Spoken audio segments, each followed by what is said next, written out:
Hello प्यारे बच्चों, good morning. हमारा आज का विषय है कक्षा 4 की हिंदी की पाठ्य पुस्तक रिमझिम का तीसरा अध्याय, जिसका नाम है किरमिच की गेंद।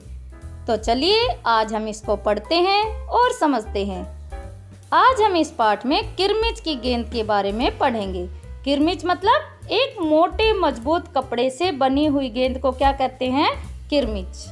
किरमिच की गेंद, इसीलिए इस पाठ का नाम क्या है? किरमिच की गेंद।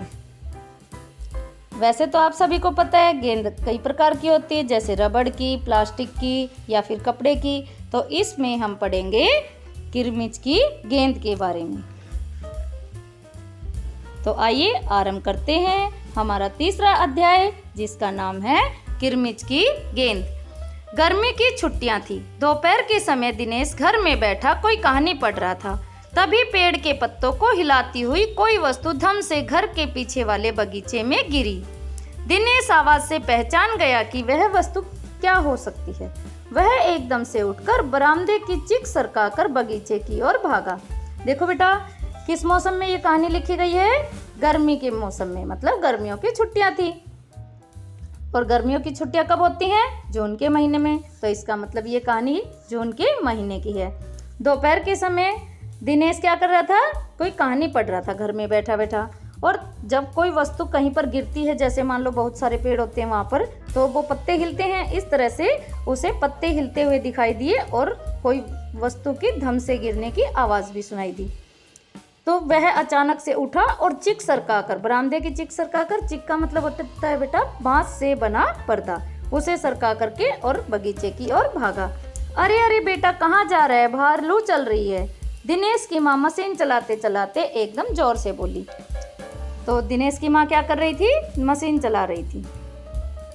परंतु दिनेश रुका नहीं। उसने पैरों में चप्पल भी नहीं पहनी। जून का महीना था, धरती तवे की तरह तप रही थी, पर दिनेश को पैरों के जलने की भी चिंता नहीं थी। वह जहां से आवाज आई थी उसी ओर भाग चला। सामने की क्यारी में भिंडियों के ऊंचे ऊंचे पौधे थे। एक और सीताफल की घनी बेल फैली हुई थी। मतलब सामने जो क्यारी बना रखी थी, अलग अलग पौधों को लगाने के लिए जो पार्टीशन कर देते हैं उसे क्यारी बोलते हैं। तो क्यारियों में भिंडियों के पौधे लगा रखे थे, सीताफल की बेल लगा रखी थी। तो क्यारियों के चारों ओर हरे हरे केले के वृक्ष लहरा रहे थे। दिनेश ने जल्दी जल्दी भिंडियों के पौधों को उलटना पलटना आरंभ किया कि देखते कहाँ पर क्या वस्तु गिरी है। जब वहाँ तो उसने सारी सीताफल की बेल छान मारी। बराबर में ही घूस ने गड्ढे बना रखे थे। घूस मतलब चूहे से थोड़ा सा बड़ा, चूहे जैसा ही एक जानवर होता है जिसे घूस कहते हैं। जैसे चूहा बिल में रहता है, वैसे ही घूस भी उनमें जमीन के अंदर गड्ढे बना करके रहते हैं। ढूंढते ढूंढते जब उसकी निगाह उधर गई तो उसने देखा कि गड्ढे के ऊपर ही एक बिल्कुल नई चमचमाती किरमिच की गेंद पड़ी है। मतलब जब उसकी नज़र गई, देखा तो अरे गड्ढे के ऊपर ही पड़ी हुई है ये गेंद, और वह कैसी थी? एकदम नई चमचमाती। दिनेश ने हाथ बढ़ाकर गेंद उठा ली। लगता था जैसे किसी ने उसे आज ही बाजार से खरीदा है।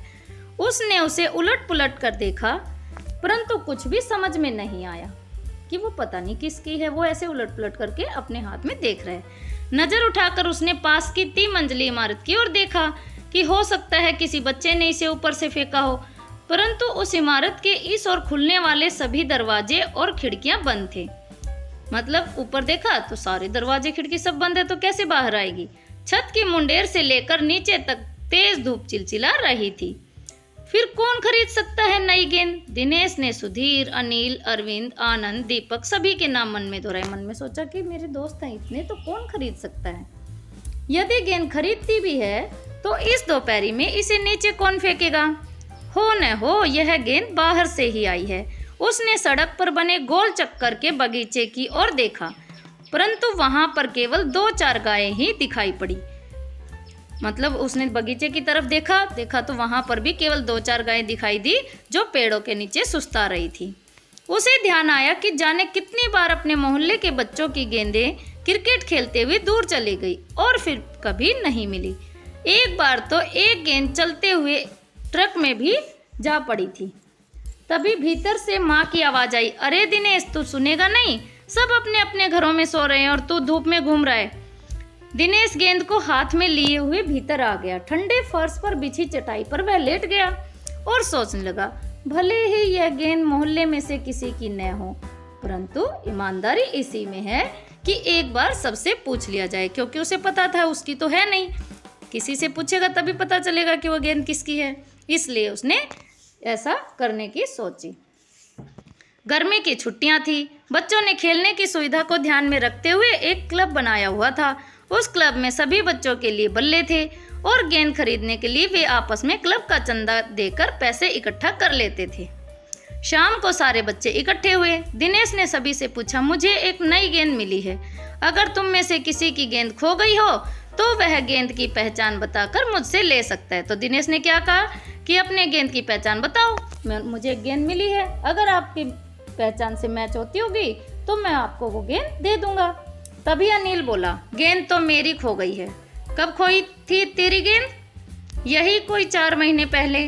तो वह गेंद तेरी नहीं है, क्योंकि जब अगर 4 महीने पहले गिरती है तो वो इतनी नई चमचमाती नहीं रहेगी, दिनेश ने कहा। फिर वह मेरी होगी। सुधीर ने तुरंत उस पर अपना अधिकार जताते हुए कहा। वह कैसे? दिनेश ने पूछा। तुम मुझे गेंद दिखा दे, मैं अपनी निशानी बता दूंगा। वाह, यह कैसे हो सकता है? दिनेश बोला। गेंद देखकर निशानी बताना कौन सा कठिन काम है? बिना देखे बता, तब जानूं। तभी ऊपर से दीपक उतर आया। दीपक अपना मतलब सिद्ध करने और अवसर पड़ने पर सभी को मित्र बना लेने में चतुर था। मतलब वो एक स्वार्थी दोस्त था। ठीक है। गेंद की बात सुनकर दीपक बोला, गेंद मेरी है। सभी गेंदों पर ऐसे ही निशान होते हैं, अनिल ने दिनेश का साथ देते हुए कहा। दीपक ने फिर जोर लगाया, मैं अपने पापा से कहलवा सकता हूँ कि गेंद मेरी है। अरे जा, ऐसे तो मैं अपने बड़े भाई से कहलवा सकता हूँ कि गेंद दिनेश की है, अनिल ने कहा।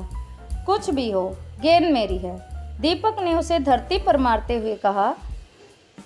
धरती पर टप्पा पड़ते हुए मेरी गेंद में से ऐसी ही आवाज़ आती थी। मेरे साथ बाजार चल, दुकानों पर जितनी गेंदें हैं सभी के टप्पे की आवाज़ ऐसी ही होगी। अनिल ने फिर उसकी बात काट दी। अच्छी बात है, तो मैं इसे सड़क पर फेंक दूंगा, देखो कैसे कोई खेलेगा।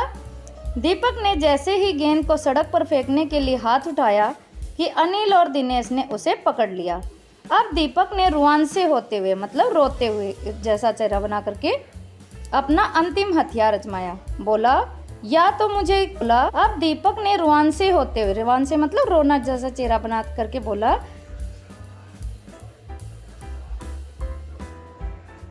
अब दीपक ने रुआन से होते हुए मतलब रोने जैसा चेहरा बनाते हुए अपना अंतिम हथियार आजमाया।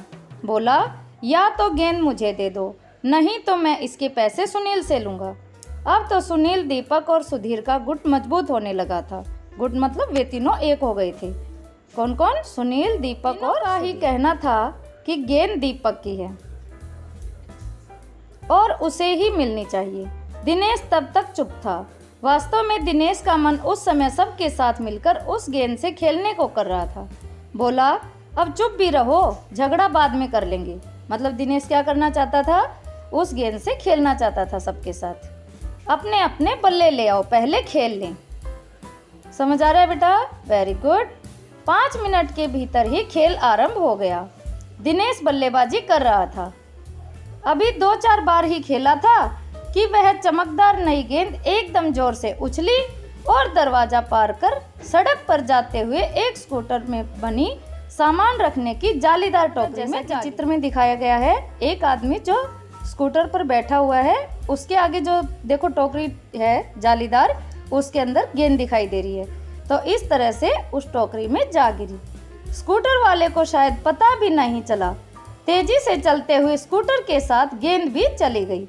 बच्चे पहले तो चिल्लाते हुए स्कूटर के पीछे भागे कि वो गेंद मिल ही जाए, परंतु जल्दी ही सब रुक गए। पता चल गया कि स्कूटर वाले जो अंकल थे वो बहुत दूर जा चुके थे। वे समझ गए थे कि स्कूटर के पीछे भागना बेकार है। एक पल के लिए सभी ने एक दूसरे की ओर देखा और फिर सभी ठहाका मारकर सभी बच्चों को ये कहानी अच्छी लगे तो मेरे वीडियो को दोस्तों में शेयर करें और मेरे चैनल को सब्सक्राइब करना ना भूलें।